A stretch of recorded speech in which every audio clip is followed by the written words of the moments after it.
on internet. Let's go. Here we go. Okay.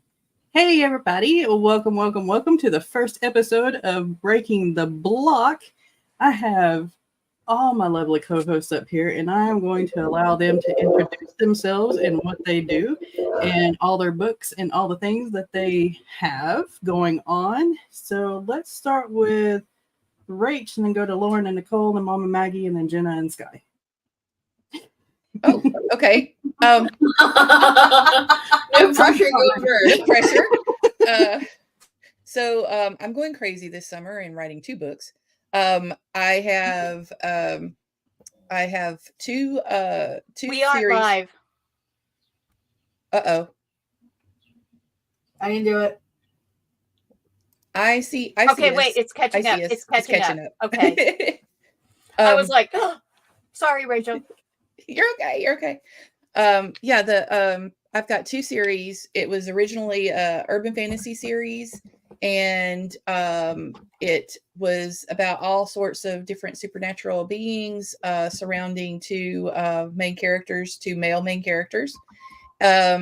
But we decided to go backwards and write their backstories. And when we did that, people got interested in the backstories. So we decided to publish those too. So we have those 2 going on. I live in North Carolina too. So there's lots of authors out here, and we've been kind of getting together and talking and stuff online. So it's been loads of fun. Most of these ladies I met through AuthorTube. So that's been hilarious to finally meet people that are like you. Yeah, it's fun getting to meet people from AuthorTube and live person. It's like, hey, you're a real person. Yeah, they are. So me and Nicole. Sorry, my phone is like beep. Of course, when I'm trying to speak. Me and Nicole write fantasy, paranormal romance, and poetry, and we publish 2 poetry collections. One is Ignited Melodies, and the other one is Shadow Abyss. And right now we are working through getting Hunted, the Immortal Kiss, which is our first urban fantasy book that we wrote together, being edited by Jenna to be republished probably sometime later this year. Nikki, you want to add anything? Go. Also have our trophy page on and our website, Jenny Tales. And also working on book 2 for post collections and more anthology.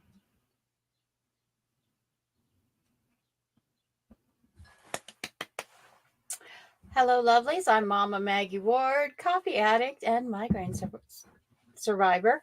And this is just one of my series, the Relic of Time War series and the Huntsman of Dama's prequel set. I also have the Book of Elo trilogy out,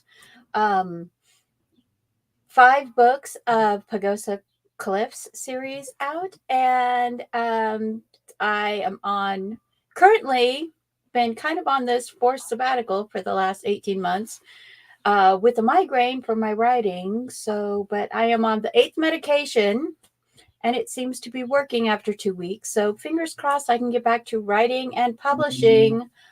I am hoping to get my Greek myth retelling, twisted Greek myth retelling called The Spartan Chimera, published by the end of this month.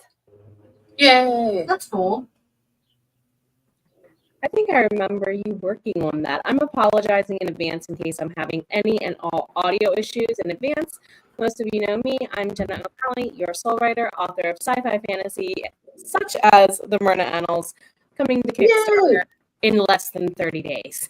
Also, I kind of help other soul bards sit around and coach them through and edit them through exactly some of the things we're talking about today. So thank you for inviting me, Sam.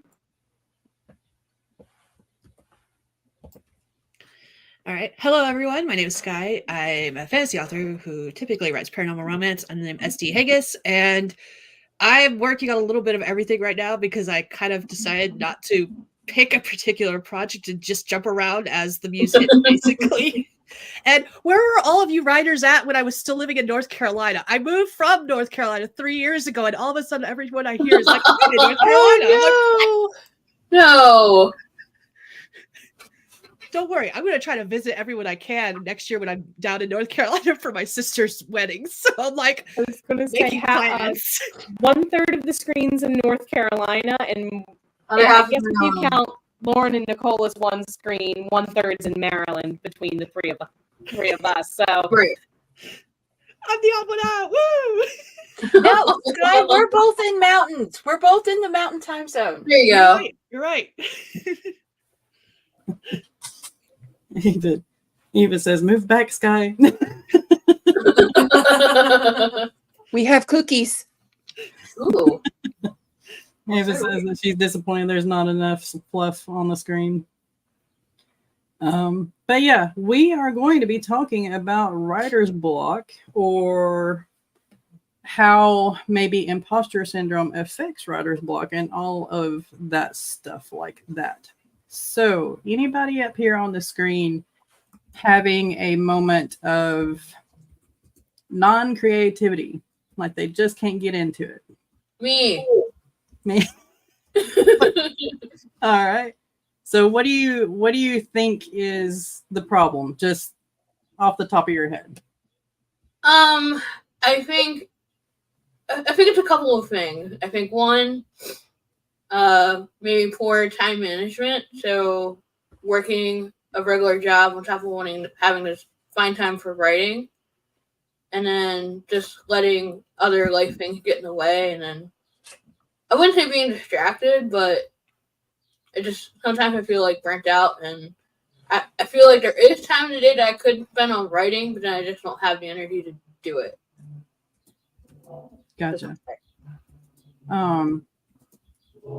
I think Jenna and Rach and Mama Maggie, well, Skye too, are schedulers extraordinaire, better than I am. So, do y'all have any pointers as to like breaking down time block schedules to where creativity is at its top or peak? I'm at a disadvantage in that I taught K-12 high school English for over 10 years. So my brain is designed to compartmentalize that way that other people's Right. might not be. Like I recently told someone I got paid to run book clubs for unwilling children for 10 plus years, basically. So that's being an English teacher nowadays. Oftentimes, what I suggest is find a system that works for you, whether it's HB90, check my affiliate links, enrollment now, or if it's anything, even if it's just something that you do a to-do list and you say, I have to do a minimum of X number. The human brain can normally handle 7 projects a day. Hint, hint. That's why most school days are 7 periods long. So maybe let that be your guide a little bit. If it worked once when you were younger, maybe it'll work again. See, I have memory issues from my stroke. And so for me, scheduling is not only is it very difficult, but it's a thing that I have to do. But you add on top of that I'm also like OCD in a way that I have like OCD goal brain. So I have to finish. But the problem is if I get blocked on a project, it's like I'm headbutting something because I'm like, gotta finish. And for me, when I get stuck with writer's block, especially because of like my memory and focus issues, one of the things that I will do is, and it sounds counterintuitive to do this, is get completely off that task. Go write a flash fiction, go write a fan fiction, read a book, watch some Netflix. I'm not saying do this for days, but give yourself the permission to step away from a project that you have just hit the roadblock on. Another thing that has really helped me is I will skip past the block. This doesn't work for people who are like pantser writers or discovery writers where they're not writing in any kind of a structure. I am like superstructure person, world building, huge document person. And so I usually know what events are coming later in my book. So if I get blocked, I will skip over the event or interaction that is blocking me and move on to the next one. And if that doesn't work, I will go write some flash fiction or something. But it's okay to, if you get stuck in a place, to jump ahead to another place or to just walk away completely for a little while. There, these people who say, no, you've got to sit down and write the book all the way through. No. There is no one writing method, one scheduling method, one plotting, calendar, outlining, world building method. There is no such thing as one method. If someone is telling you that, they are trying to sell you something. Agreed. I mean, there's been a lot of times where I get stuck and I will skip ahead, even as a plantser. What I do is we do the discovery writing up front. We've had these stories saved on Google and on Word for years, and we're going back through and we're plotting it into books instead of just episodes. So when it comes to that, it's like what Mama Maggie said, is like you just move ahead. Like I have a goal in mind for each book. So I go ahead from the spot that I'm stuck on. And I have the same situation wherein I want to finish it. Like it really is annoying for me. It bothers me. And then sometimes that will actually be a detriment to me because I can't move on. So I experienced this, I guess 2 weeks ago in a specific area of book 3. And I mean, it's already book 3 of 5. So it's the muddy middle anyway. So it's a difficult situation. And what happened was we went and we decided, you know what, we're going to go grocery shopping, but we're also going to go to the park. We're going to go to this place. We're going to go to that place. Got out. It was a nice day. So we had the windows down, we had the 80s channel on. We were just like rocking. And all of a sudden I got an idea, and it's like, oh, this is the first time I've gotten a eureka moment for this book in 2 months. So it was just getting away from the actual project itself to do something completely different. And that's when it hit me.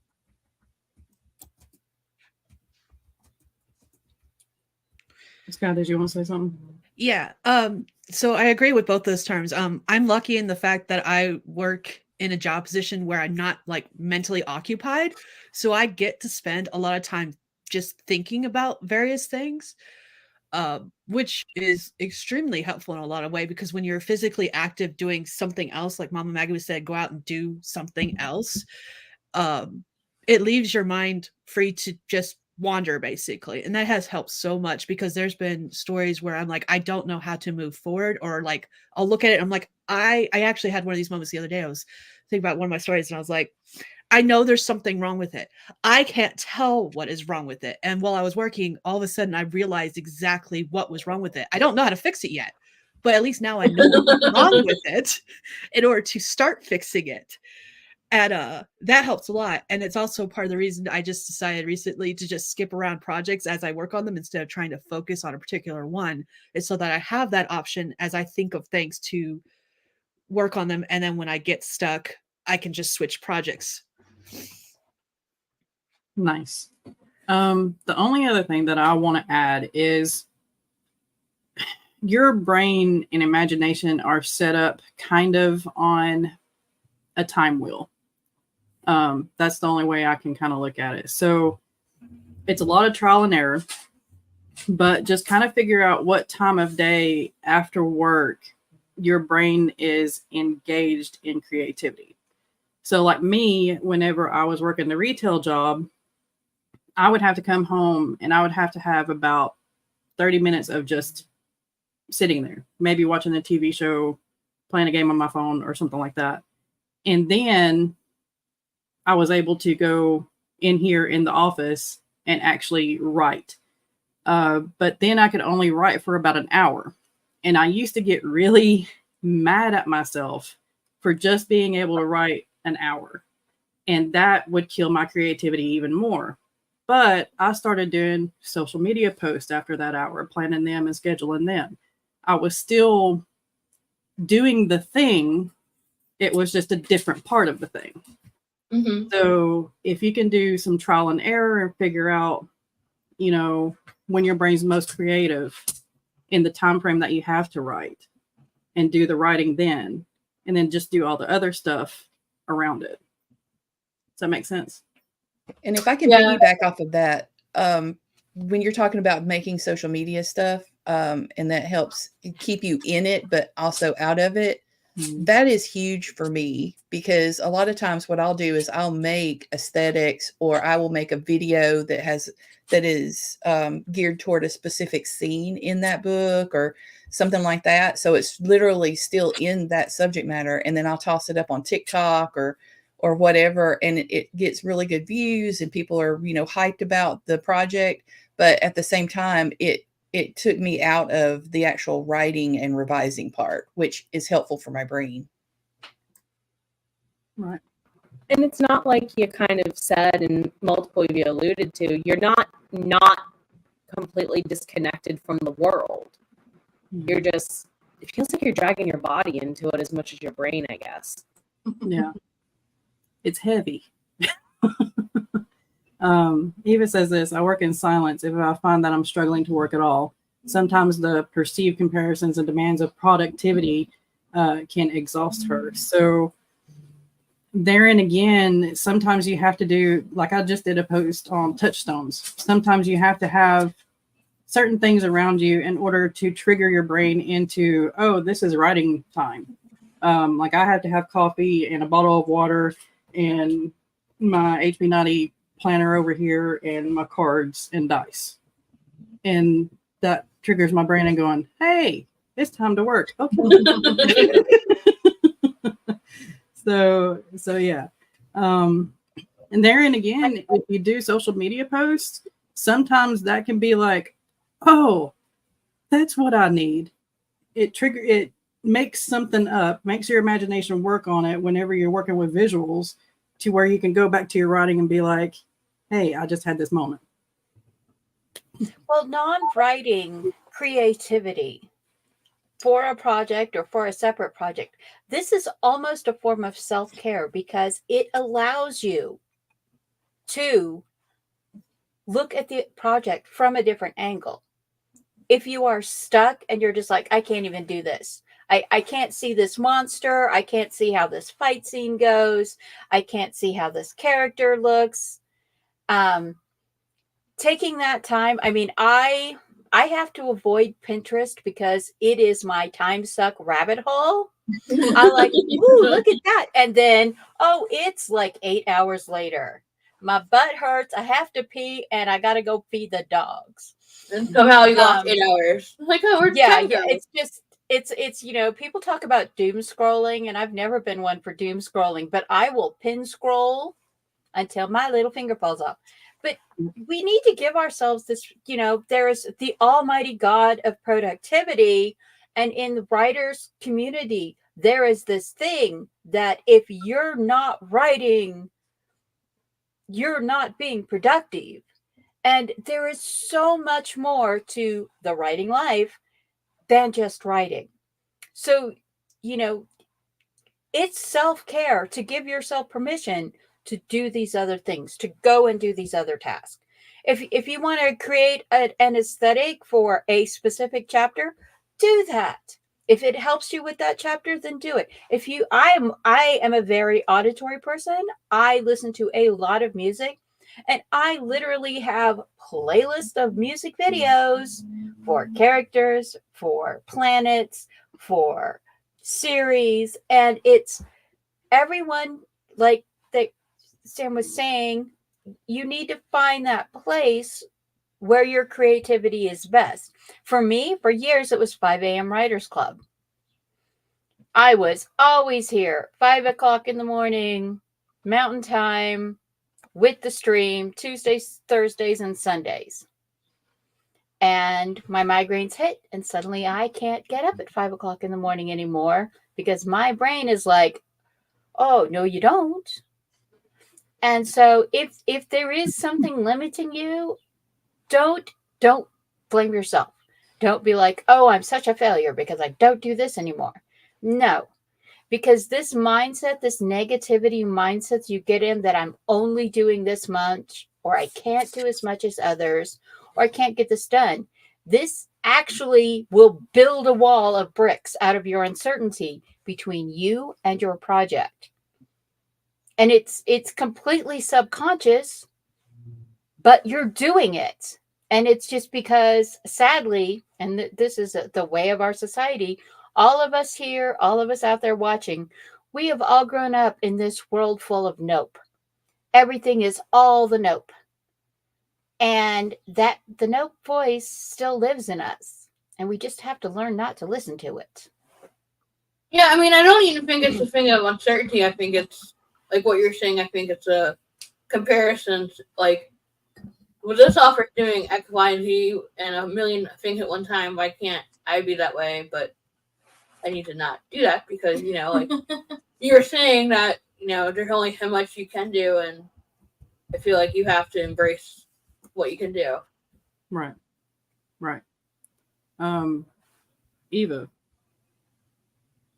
we have our stuff together more than we think we do because we are our own worst enemies, period. So give yourself some slack. And a lot of times that will loosen you up enough to where you'll start believing in yourself more. And therefore, the work will be done. I mean, it flows. It comes. It just be easy on yourself. Okay. Anybody else up on screen? Nicole? So for me, it's going back to work on stuff when your technology gives you the giant middle finger. And by that, I mean, like, you know, you have your stuff saved in 5 different spots. You can't find it, or it's just lost forever. And you have to restart from scratch.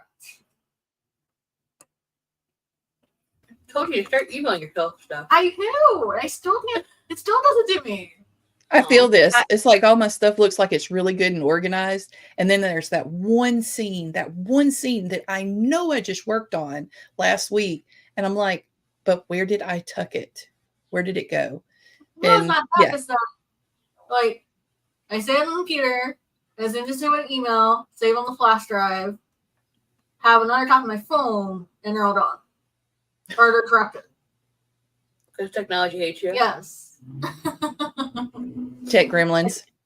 I've had tech issues. I had a laptop blow up and eat 3 months worth of work because I was backing it up on a terabyte drive and was not aware there was a bad sector on the terabyte drive, and everything saved as X's. The documents were there, but it was just the characters all saved as X's.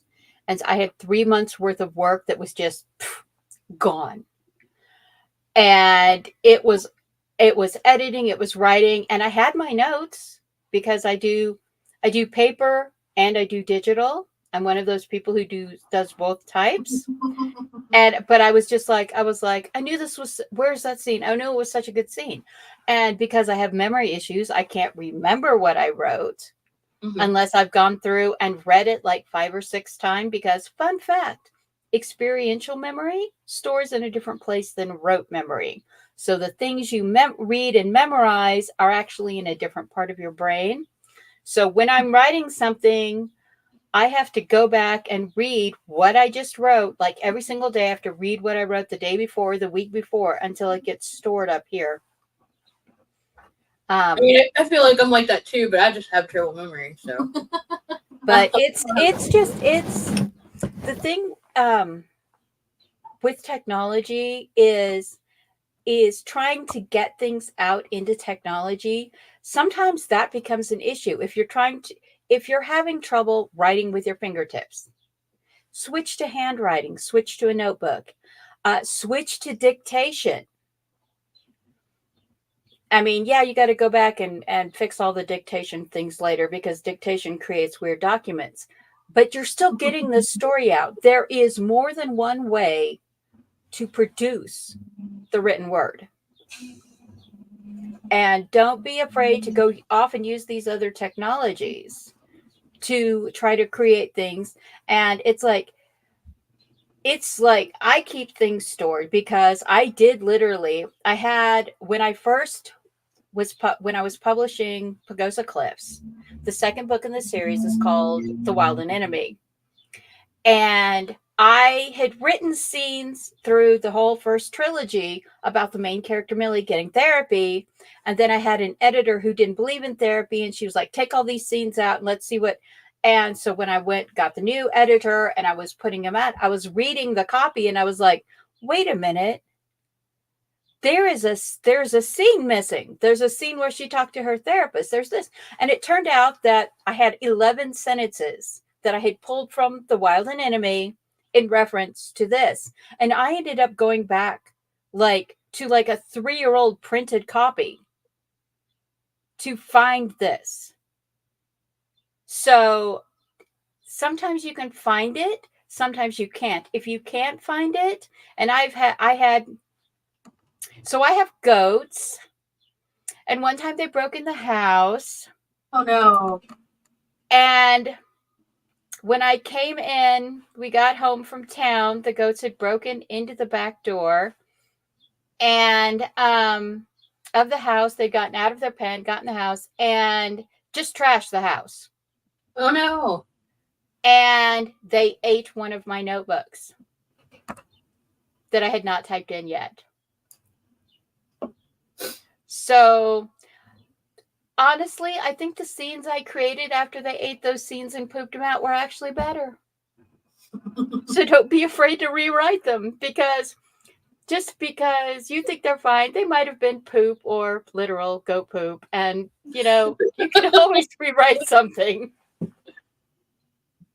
Don't get hung up on a lost scene to the point that it stops your forward progress.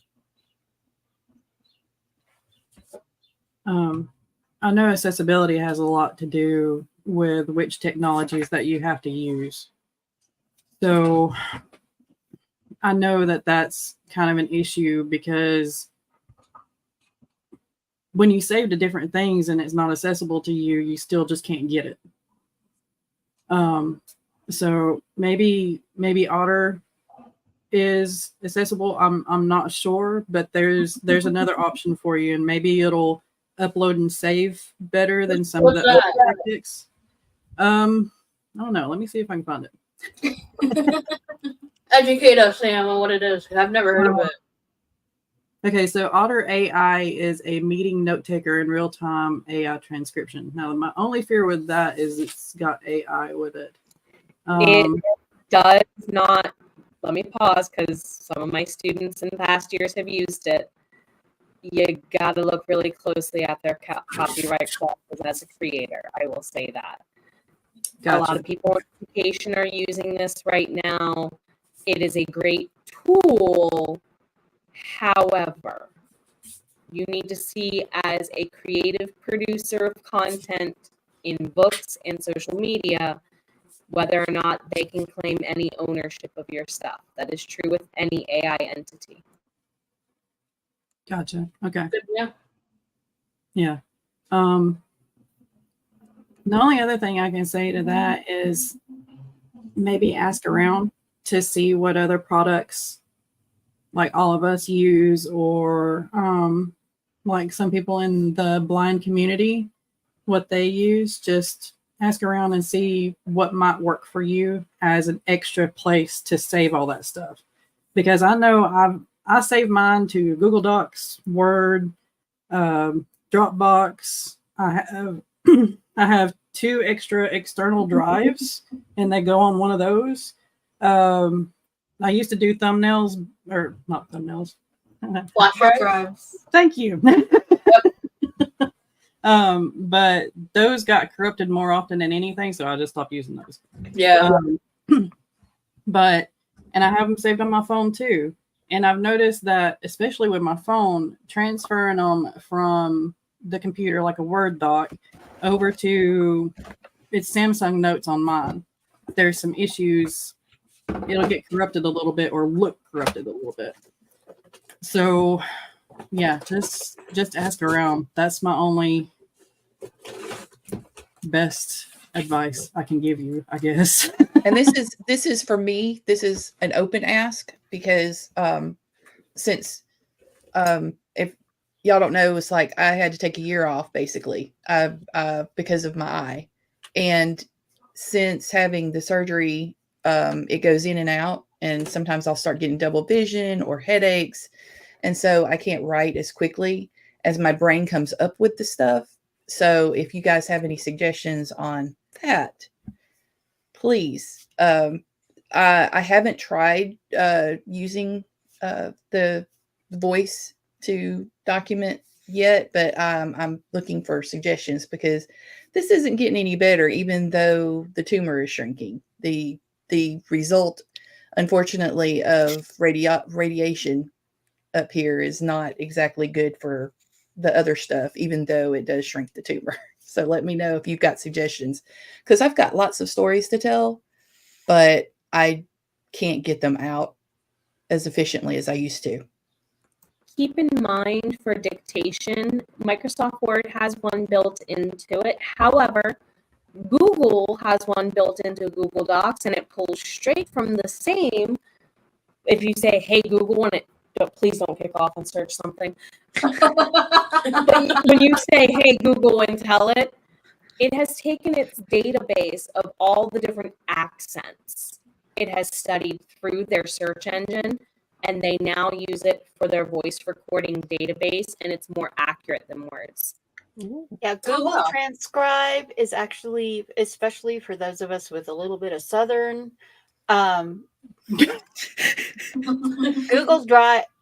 Google actually translates better than Word right now.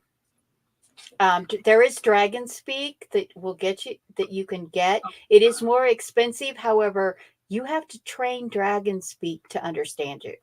And even after I you was train gonna it, say, if you it, like, the terabyte drives are expensive to have a secondary digital copy, but you can go get these SD cards for like $10, Mhm. and you can put your entire series. I have multiples.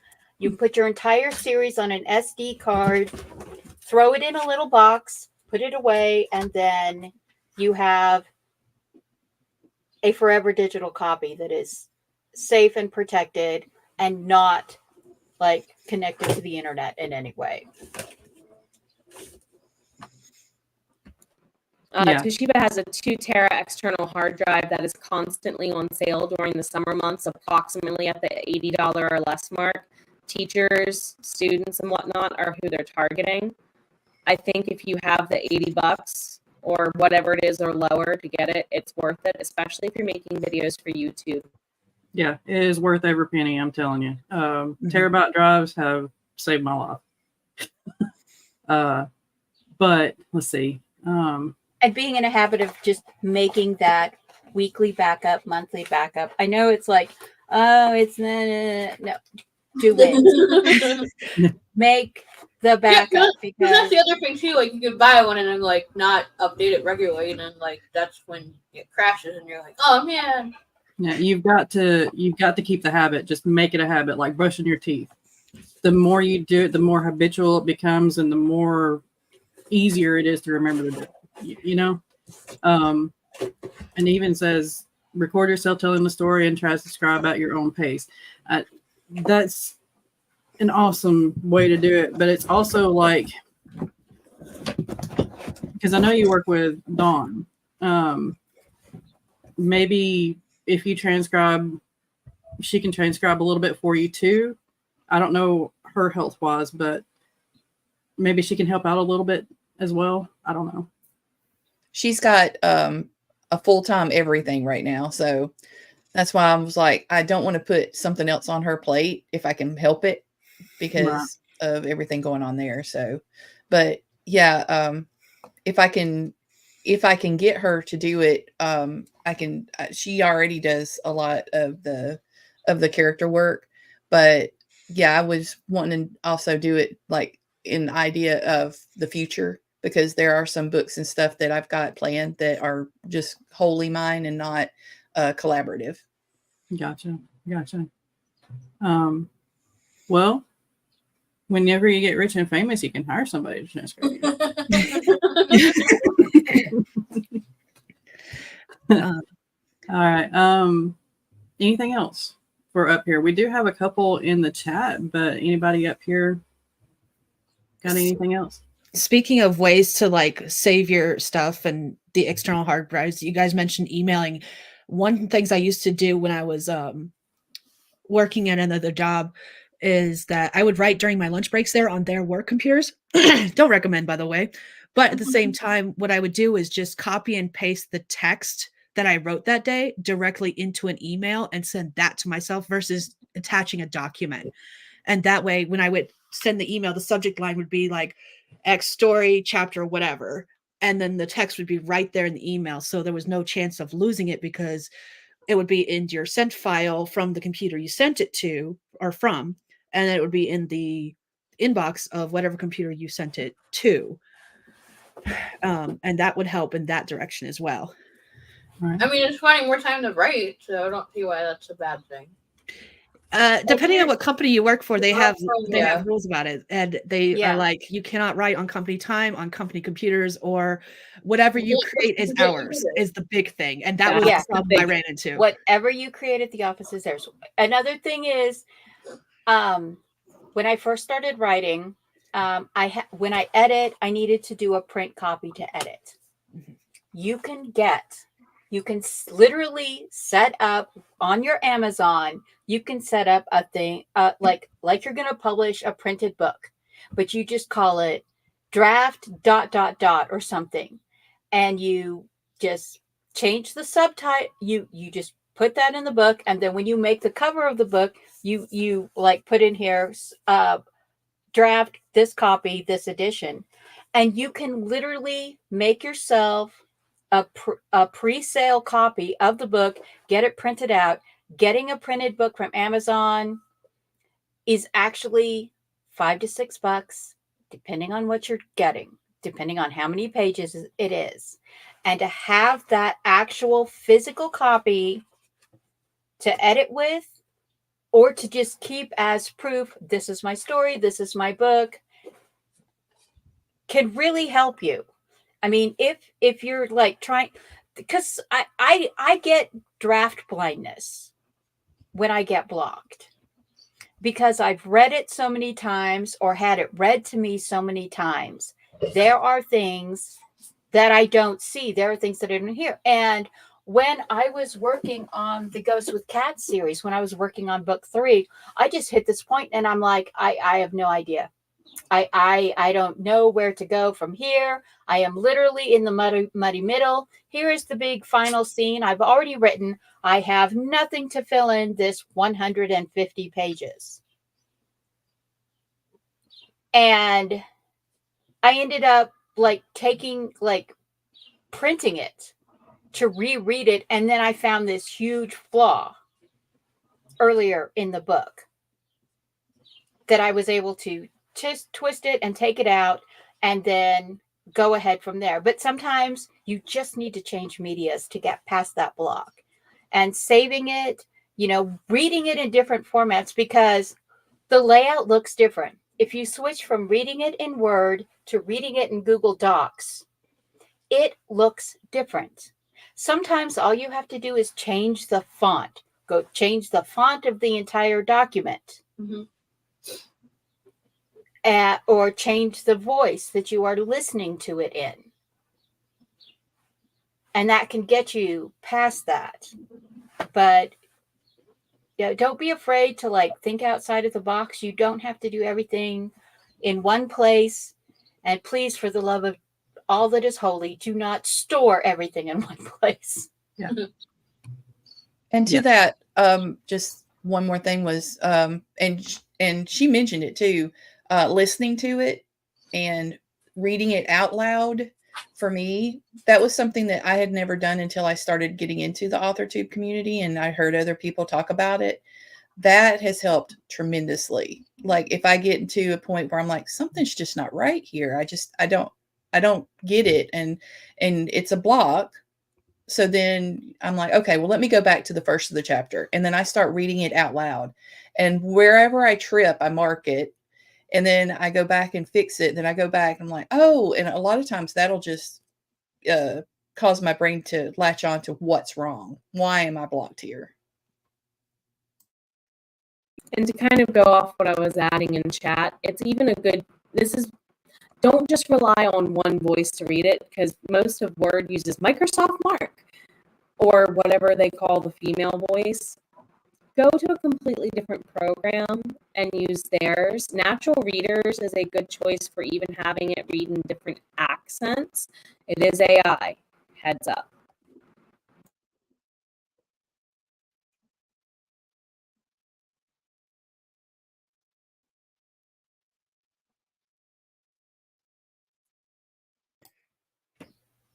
Sam, I think you're talking, but you're muted.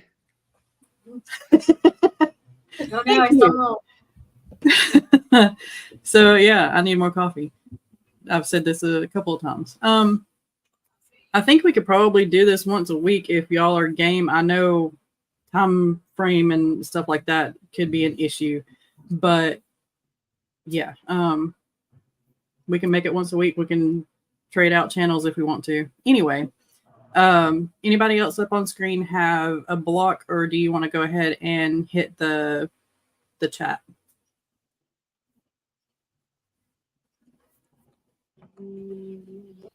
Chat. Chat. Yeah. Chat. Okay. All right. So Eva says my block is mostly caused by diagnosis, like executive dysfunction. I don't know if I have had creative blocks. And she also continued with this right here. So it's not block, but a different phase of my life. I'm excited to get back into writing, but I don't feel bad for not. How do I start feeling bad for not? I need some of that. Why do you have to feel bad? Why does there even have to be negativity attached to it? It's my automatic question. Right. Why are you making it a punishment when you want it to be a joy? Right. That was my thing, because it's always the negativity that kills mine. So don't try to feel bad. Don't start feeling bad. It's just like you said, it is a phase in your life, and it's fine. Please don't make it feel like work. Yeah, that too. Nobody wants that. Oh, you mean editing? I'm trying not to make that feel like work either. Yeah, because then when it's a chore, you don't want to do it. Right. Editing's not a chore so long as it's not my own stuff. And I've caught myself Give all the editing stuff to Jenna. Got it. Yeah. Like I tell my roommate all the time, because she's known to just come in and stand at my door, and I have to leave the door open so the dogs can come in and out. But she'll stand at my door, and I'm like, dude, office hours. This is my work. Stop. Go away. Well, Eva says, that's exactly my issue. It isn't work. I don't need an income, but I do want the discipline. So you want motivation. Yeah. The only, like, one of my things, like with the 5 a.m. Writers Club, is I had that hard time. I set that hard time for me to write. 2 hours and hour and a half, 2 hours in the morning before I had to get the kids out to school. Guess what? All my kids are graduated now. Then I got migraines. So there's that. And so now it's like, I always try like between 10 and 12 now to be somewhere writing. And whether I'm on stream, like modding Jules's The Dawdling Writer streams, or lurking around like in the background in the afternoon of Rachel's streams or Jillian's streams, chatting and writing, finding this, saying that, okay, on this day, I'm going to write at this time, and scheduling yourself. But you also have to make allowances. Life happens. So That's a thing. But developing a discipline to write is super easy for me because OCD goal brain must finish the project, must finish. And so it's for people who are more like loose and free. Like my brother had ADHD and he jumps all over everything when he was working on stuff. But he would set down, I have to get this much accomplished on something. He didn't set a task, but he would say on something. And maybe you're project jumping, maybe you're the drunken jackrabbit sucking on a cactus under a full moon, project hopping. But that's still productivity. You're still getting the writing done. You're still getting the words done. Mm-hmm. So having the ability to shift, it's not, I mean, some people like, what was it? The last 2 nanos, instead of doing word counts, I did sprint counts. Mm-hmm. It's accountability too. Yeah. Do the number of sprints. I need to get 3 writing sprints in today. I need to get so many pages edited today. There are all kinds of ways to trick yourself into a discipline so that you are still working toward your writer thing, the thing you enjoy, but you're also, getting stuff done. Shh, don't tell myself that. Enjoying it, being happy, working on what you want, working on what you love. That is the thing. You do not want your writing to become a slog. Because Skye can tell you some stories about when writing becomes a slog. And she's like plotting, murdering people. I mean, they are bad people. They deserve to die. I'm just saying. Okay? But hopping on to that, setting up stuff, like you all mentioned stuff you have to have like on your desk or around you in order to start writing. In Eva's case, Eva hops around all different kinds of streams. So maybe an idea is to pick someone that like you're usually, when they start sprinting, you are creative during their streams, and this is someone who like does regular streams. When they start streaming, that is your time to work on stuff and just build a trigger for yourself that when that happens, it kickstarts everything else. And because that's what's helped me too, is because I stopped streaming for a while because I didn't have the time for it. But I also noticed that when I didn't have the time for it, I wasn't getting anything done. And now that I'm streaming again, that triggers my brain. Hey, it's time to do some creative work. Let's do some things. And I'm getting more done now than when I stopped. And so building that trigger in definitely helps. See, there we go. Go ahead, Nick. Like you were saying, you could also try doing a goal set where you'd say, I write 1,000 words, here's a small reward of reading a chapter of my favorite book, or going to watch my cartoon or show for 20 minutes, and do it that way, having a reward set for goals. I have this problem too. So I am a true Aquarius. That's what I'm going to blame it on.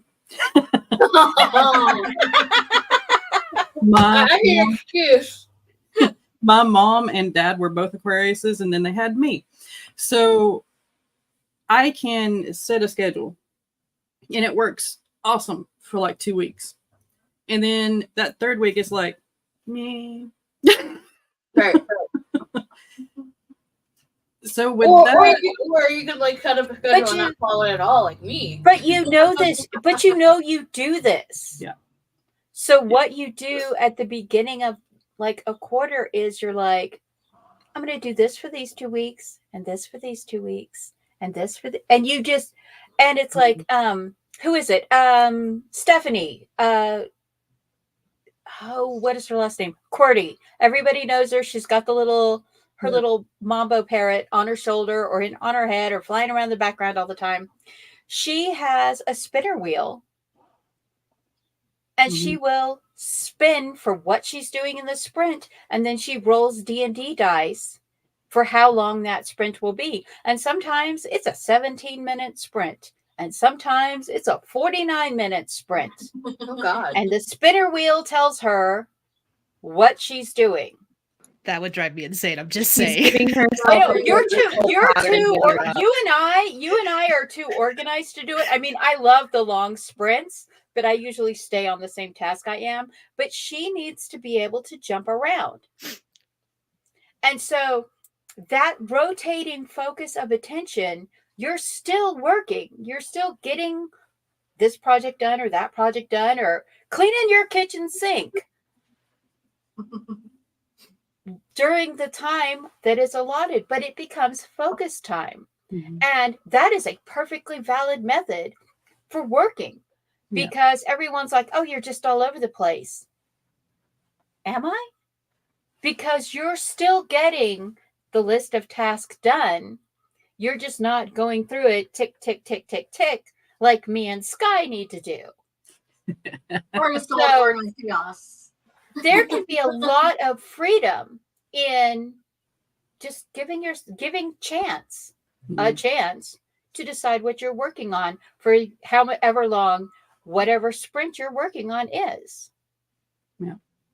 So what I do, because I have to fluctuate so much in my schedule, because that's the way my brain works, is I write down everything that I need to do for the month, especially the deadlines. I break that down and that's it. I just write it down. Whenever I start working or whenever I'm here doing my art, I will begin on something that feels right at that moment, whether it's writing, whether it's editing, whether it's social media posts or whatever. When I have to get up to take a break, when I come back, I start on something else. That first thing is done. That's all I'm working on, that particular project for that day. And then as soon as that break ends, I'm back here and I do something else. But when you come back, like you don't feel that need to go back to what you're working on? No, I've trained myself to where I can't go back to what I'm working on. Like while I'm doing dishes or laundry or whatever it is that I had to get up and do, I'm already thinking on the next project that I'm going to start when I sit back down. So that has helped me a lot. But I also know that there are months in the year where that isn't even going to work, where it's bad. August, the month where Mom passed, and February, her birthday month. I know those two are going to be impossible for me to even have any kind of scheduling done. So I just write when I can. Most of the time, those months are my break months. I give myself time to relax. I binge watch shows that I wanted to catch up on. I lose myself in a game that I bought 2 years ago and haven't yet to play. You know, you got to know yourself. You got to know your brain. You got to know your body. You got to know your spirit in order to work when you can. And that in and of itself will give yourself grace and you won't feel bad about it either. So, yeah. Yeah, and don't feel guilty if you're drawn to like wanting to play a game or going on social media. Like, there's no point in trying to fight that and trying to write because then you'll be distracted. Just do it for a little bit, then you can write for a bit sometimes. Yeah. Yeah. All right.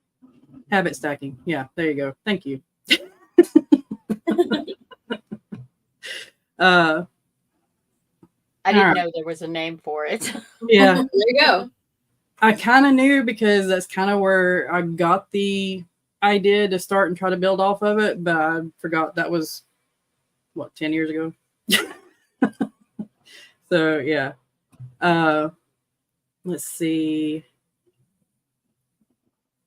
And this in of itself, again, your health, if it does become your block, it's not necessarily a block. It's your body telling you, hey, you need to rest.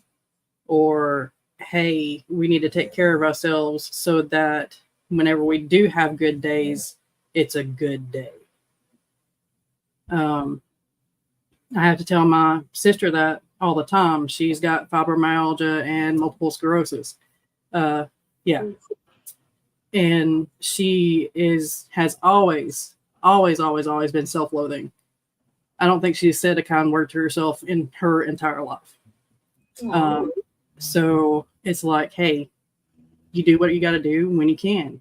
You got to stop the negativity, and we're getting there, maybe. But yeah, let's see. She knows what she's doing, not what it's called. Exactly. I don't need a label. I'm terrible with labels. I hate labels. What are labels? Right. Okay, and here is another one. Does accountability help? In which ways do you get this? Accountability is different for everyone, and it should be. Your accountability for you should be as different as your fingerprint. And this is why. Holding yourself to someone else's level of accountability to what they consider to be accountable can become this very toxic, harmful thing. And you need to find the goal that works for you. And you need to divide it up in a way that works for you to accomplish it. I write 2,000 to 3,000 words a day. Skye blast out 8,000 to 10,000 words on a weekend. Mm-hmm. But we have prepared for this. We have done tons of work in the background that aren't seen. I have a friend in the UK. She writes 200 words a week. 200 immaculate words. And it took her over 10 years to get her first book out. That's her accountability. It works for her. She is successful at it. It makes her happy. Do not beat yourself up with someone else's productivity stick. Yeah, I mean, like what I was saying earlier, that goes with like not comparing yourself to others, and I think it's hard within the YouTube like opportunity community to see others that are able to crank out like, you know, twice the amount that you can, but you have to know your own limitations. And what works for you. Like, I know for me, my accountability is doing checklists. But for Lauren, it's so different, be doing coffee or doing stickers. Like, it's everyone has a different style and different way they do stuff. Put a checklist out the window. And adding on to that, the accountability, what works for you now might not work later. Because once upon a time, my accountability was that my husband would check in with me daily and said, "Hey, have you done your writing for the day? Have you knocked it out?" I'm lucky in that I have a really supportive family, both with my parents, my husband, and my kids. They're all like, "Hey, have you gotten your writing done for today?" And these days, our whole system has changed and other things have taken priority. So writing, that's part of the reason I decided writing is a hobby and not a career choice for me, myself. And one of the things that used to help back then is no longer helping now, because there might be other things that take priority and writing will just have to wait. And sometimes that just happens. Just make sure that when you're using the word accountability, don't make that into comparison. That's huge for me. It was at first I was comparing myself to other writers and what they were getting done, and then I realized that's just not going to work. So just if you're holding yourself accountable, that's a good thing, but at the same time, don't make it into this vice that keeps control of everything, because like they said, health comes up, family things come up, things are going to go off the rails. It's life is chaos. So we have 1,000 tornadoes by June 1st. which is 300 more than we normally get in an entire year. Oh dear. Yes.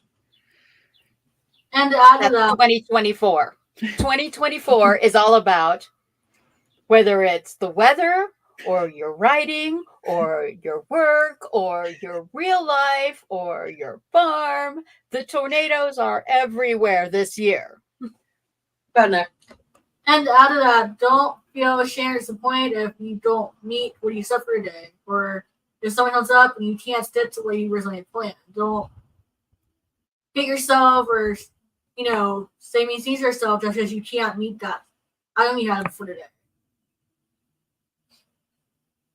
Yeah, I mark stuff down in my planner for like a to-do list for the day for each week. And if I get to it, great, I can mark it off. If I don't get to it, you know what? You can flip the planner to the next page and write that in for the next week. There you go. Don't be down on yourself because of that. Sam, I think you're muted, honey. What kept happening to her? These dogs are killing me because they keep making sounds. So I mute myself and then, yeah, because I'm not used to muting myself. But, and don't compare yourself to your past self. I know that's a thing that a lot of health gurus and everything tell you to do so that you don't compare yourself to others. But if you do like a emotional or mood calculation every day, you can, if you need that kind of accountability, compare yourself to another day that had that same mood or health accountability. That's the only comparison that I found was a little bit healthy. But yeah, I think it's just best to get comparison out of the picture entirely. Okay, and we've got Jordan has a question. Okay, so NaNoWriMo, why are you so stressed to get everything done when you have the goal that you want to achieve? NaNoWriMo is a beast, and a lot of us set goals that are not good. They're not healthy and often unattainable. And that's the reason why a lot of us creatives are stressed during NaNoWriMo, because we set the unattainable for ourselves. Yeah. Well, the thing with NaNoWriMo is and the camps is, or any writing challenge for that matter, the 7K books, the 85K 90, the August 80K, any writing challenge, editing challenge, anything you come across like that. We're in such a goal-driven society to finish the goal, do the task. You need to give yourself permission to not finish. You need to give yourself permission. And the one of the most important things I learned when I was really early on, it was like 3 years after my stroke.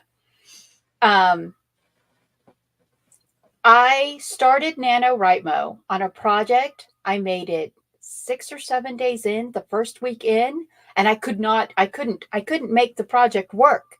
And I just dumped it and changed projects because so setting your goal like that. The thing with NaNoWriMo is it was originally created to encourage writers, and to people who are naturally writers that created it. 50,000 words a month doesn't seem like a lot of words. But the majority of people only can write like 20,000 words a month or 30,000 words a month, 1,000 words a day. And so, and then through the twisting, turning, perversion that competitive AuthorTube, and I'm going to call that corner of AuthorTube competitive AuthorTube, because it's really taken on this toxic level of, well, if you can't finish 50K in a month, you're not a real writer. If you can't edit 50K in a month, you're not a real writer. No. If you have 10 more words on November 30th than you had on November 1st, you're a real writer.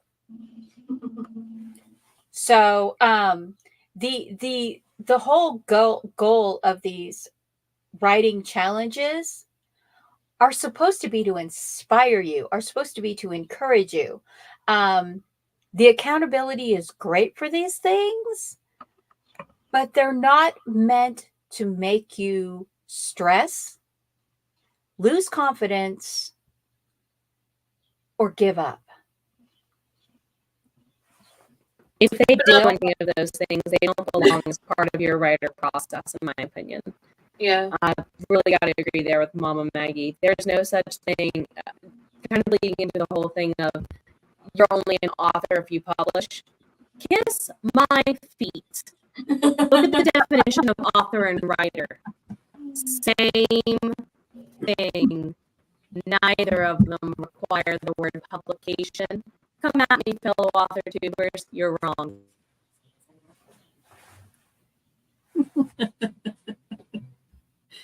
I like that. Yeah. Yeah. Give yourself permission to succeed, but in a way that you didn't picture. I really like that. So everybody needs to print this out and put it up Yes. on your wall somewhere. Because because it's like you don't know.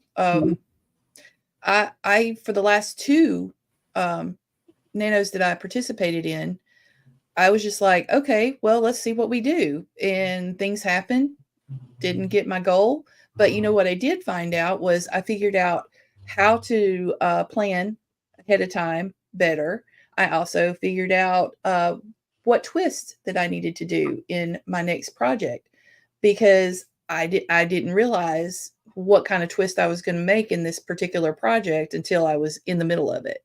And so those to me were, I mean, I didn't need to check off all those goals and badges and all that stuff. That was still a win for me. Right. So this kind of piggybacks off of accountability right here. Do your book reviews or readership stats serve as accountability? No, absolutely not. Good. Only if you choose for them to. Yeah. You have no control over what people are going to put in a review, and there are trolls out there too. So you've got like this 50-50 shot that's going to be a legitimate review, honestly. Also, your readership stats. I mean, I'm coming from, like, I see people do it all the time, especially when I was publishing to Vella. They were constantly, I mean, they look at those stats daily. That's a stressor. Why put yourself through that? Your mind is going to create how your mind creates, period. You know, you don't have any control over that. I don't know who the quote came from, but I know that there is one floating around out there that's like, you know, your success is greatly affected by luck. So don't stress this, okay? Your goals and your self-worth and your accountability should be based on you and what only you can control, not anybody else. Because if you put it on somebody else, you're giving them the power. You're taking the power from you and giving it to them. Don't do that. Accountability doesn't have to come with validation from anybody other than you. Exactly. And I learned the hard way, don't feel sad or disappointed if, you know, if what you're writing doesn't have a big following or a lot of people like to read it. Like for poetry, we learned that that's not as big as a follower reader group as like fan fiction or fantasy and stuff like that. But don't say it because, you know, not if you're reading it makes you a bad writer, makes you like not as successful as other writers. Somebody out there will like it. Right. Like Margaret said, you can control showing up. Yep. Exactly. You know? Yep. All right.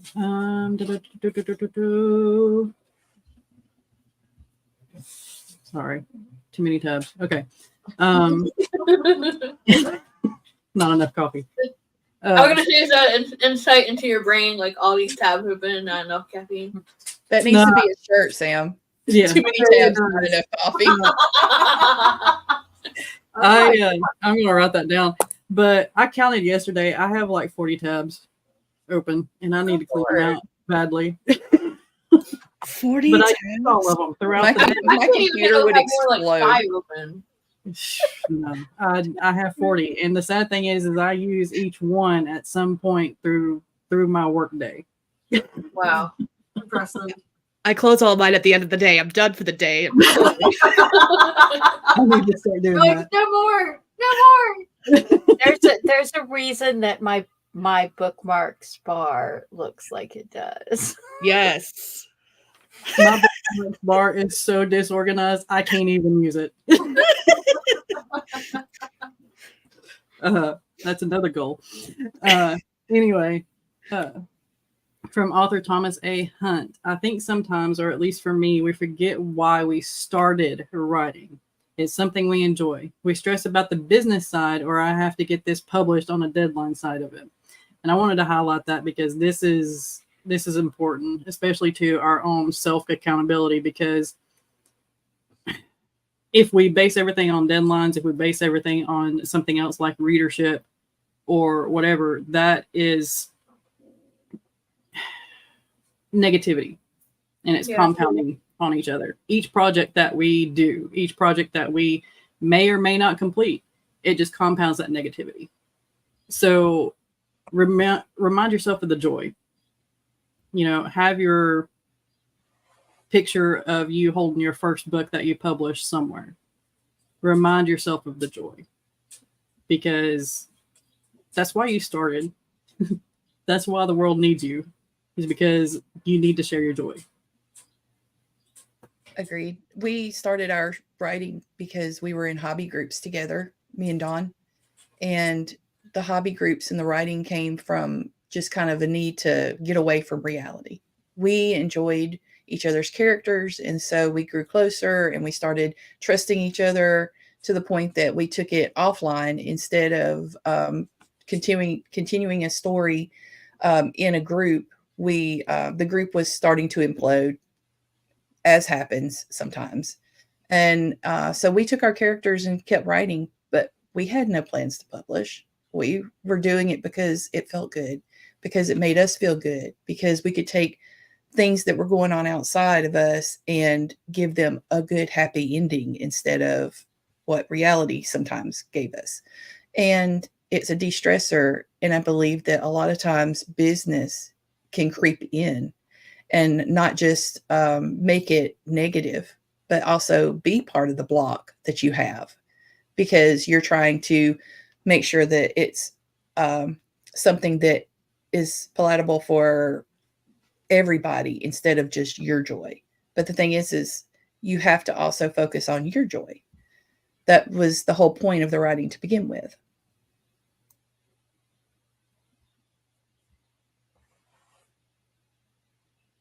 Sam, This you is muted another one Sam. that everybody needs to print out. I know, I noticed. I'm getting there. Don't ask. Yeah, the practice of writing and the business of publishing are two very, very different things. Like the grinding, soul-killing death of marketing. A rat hole no will stay down. What is this marketing you speak of? I don't know. Something. I don't know because I don't do it. Same. There's no such thing as marketing. It's a myth. Marketing is for the dark selves to come out and take care of, and then let our light shine with the rest of it. Yeah, and this all goes to Eva's question about social media holding us accountable. Nope. Yeah, that was one of the other highlighted ones. Yeah, no. The thing that you love? Never mind that. The only that's accountability I have for social media is if I post at least once a week. That's it. That's all. Social media, Oh I my would gosh. say no. Read I haven't stories, updated I my- would say yes. I haven't updated my blog for like 4 months. Wow. I got the feels right there. And I have a Substack too. I should probably update it. Oh God. Thanks for the reminder. Hello, welcome to Procrastinators Anonymous.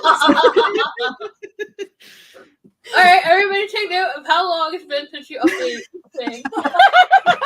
I've been doing really good with my social media. But that being said, part of the reason is because of the fact of accountability. I'm like, this is how I hold myself accountable. I tell you what I've accomplished this week with my work in progress Wednesdays. There you go. See, on the far side of the screen over there are the two ladies who always get their social media done. Yeah. It looks like I always do, but half the time it's not. Okay, so part of the reason that I get social media done is because I see it as fun.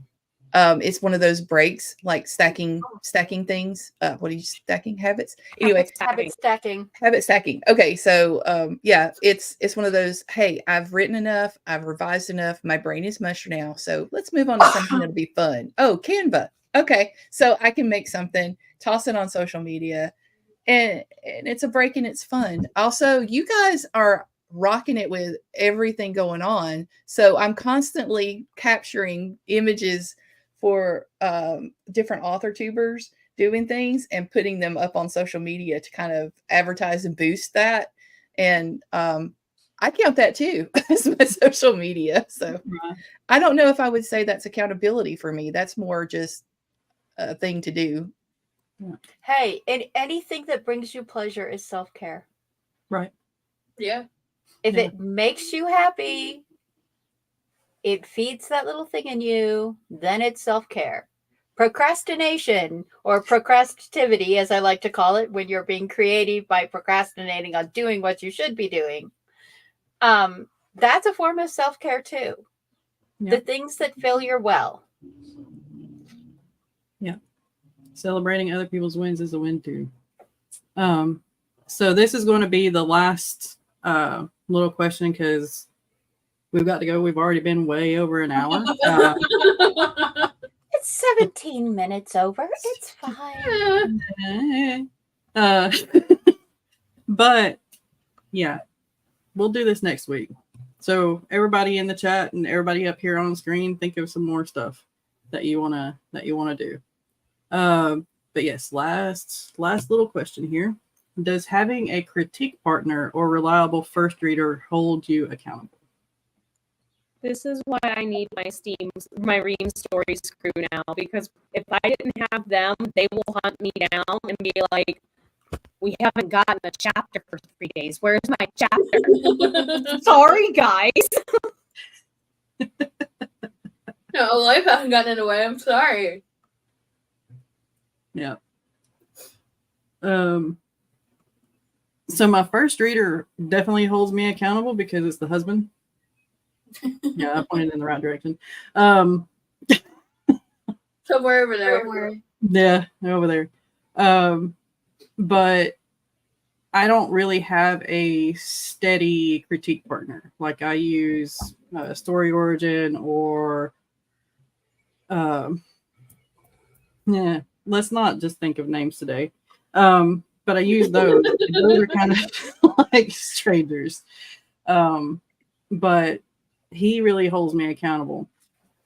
But it's mostly just me and my goals and what I want to accomplish and how I feel about the words that are pouring out on the page. That's my accountability.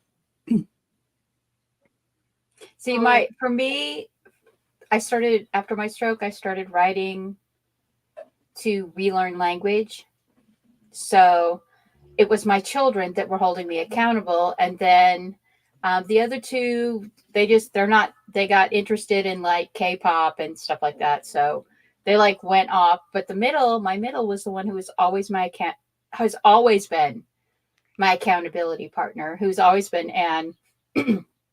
When she went up in the Navy, you know, she'd be like sending, like she'd have a bad week and she'd be like, yeah, Mom, next book, new chapters, need a distraction. And so it does, when you have someone waiting for a book, like there's books that I've published simply because I have one of my first readers on Wattpad. He's in Australia, and he and I became really good friends. And then he got really, really sick, and he's literally dying, waiting for an organ transplant.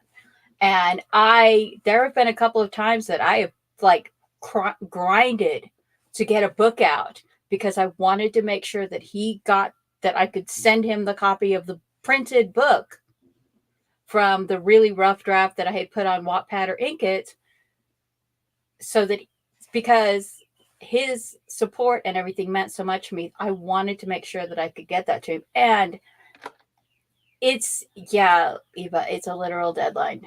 And it's just like having someone on the outside that like wants your work can be a great motivator to keep you going.